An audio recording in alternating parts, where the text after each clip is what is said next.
أمرا تلك آيات الكتاب وقرآن مبين ربما يود الذين كفروا لو كانوا مسلمين ذرهم يأكلوا ويتمتعوا ويلههم الأمل فسوف يعلمون وما أهلكنا من قرية إلا ولها كتاب معلوم ما تسبق من أمة أجلها وما يستأخرون وقالوا يا أيها الذي نزل عليه الذكر إنك لمجنون لو ما تأتينا بالملائكة إن كنت من الصادقين ما ننزل الملائكة إلا بالحق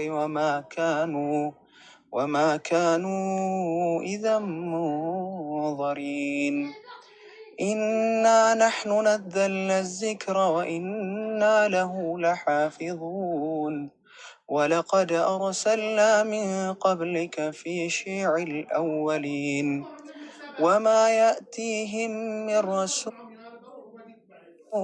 إلا كانوا به يستهزئون نسلكه في قلوب المجرمين لا يؤمنون به وقد خلت سنة الأولين ولو فتحنا عليهم بابا من السماء فظلوا فيه يعرجون لله والصلاة والسلام على رسول الله وبعد أحييكم بتحية الإسلام قائلا السلام عليكم ورحمة الله وبركاته እንዴናችሁ ጀማ ያው በአላህ ፍቃድ ዛሬም ያው የበዓል ዋዜማ ቢሆንም ትንሽ ነገሮችን እንማማራለን ማለት ነው። ነገ የተከበረ ቀን ሁላችሁም ታውቃላችሁ። የውም አረፋ የተከበረ ቀን እየተቃረበም ስለሆነ ሁላችሁም ለመጾም ተዘጋጁ ማለት ነው። በአላህ ፍቃድ ዛሬ መጽሐፍ ቅዱስ ላይ 2 ጥቅስ ከዛ ደግሞ እስልምና ላይ የምናወራ ይሆናል ማለት ነው። ክርስትና ጥያቄያችን የሚሆነው መጽሐፍ ቅዱስ ስናነብ ያገኘናቸው ነገሮች አሉ። እነሱ እናነሳቸዋለን። ከዛ ወገኖቻችን ካሉ ደግሞ ገብተው ለመመለስ ይሞክራሉ ማለት ነው። ተመልከቱ። መጽሐፍ ቅዱስ መጽሐፈ ኢያሱ እንደዚህ ይላል። ምልክት የታየበት ሰው የእግዚአብሔርን ቃል ኪዳን አፍርሷል። በእስራኤልም ዘንድ መጽሐፍን በፊት ከዘዳግም በኋላ ብሉይ ኪዳን ማለት ነው። መጽሐፈ ኢያሱ ምዕራፍ 7 ቁጥር 24 ተመልከት።